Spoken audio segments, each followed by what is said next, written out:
بہت ہی اہم پیغام مسلمانوں کے نام دینداروں کو حقیر سمجھنا، خصوصاً ان کی غربت اور تنگ دستی کی وجہ سے ان کی بے قدری کرنا در حقیقت کفار کا طریقہ ہے، نہ کہ ایک سچے مسلمان کا۔ علماء، طلبہ دین، مبلغین اور دیگر دینی خدمت انجام دینے والوں کا احترام کرنا ہر مسلمان کی ذمہ داری ہے۔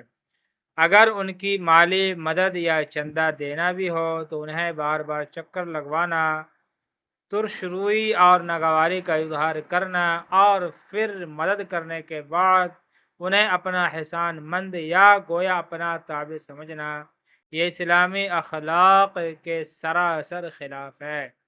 ایک مسلمان کی شان یہ ہے کہ وہ اللہ تعالیٰ کے لیے دینے کو سعادت سمجھے، اہل دین کی عزت و تکریم کرے اور یہ یقین رکھے کہ اصل عزت، فضیلت اور قبولیت مال و دولت میں نہیں بلکہ ایمان، تقوی اور اللہ تعالیٰ کی رضا میں ہے۔ اللہ پاک عمل کی توفیق عطا فرمائے۔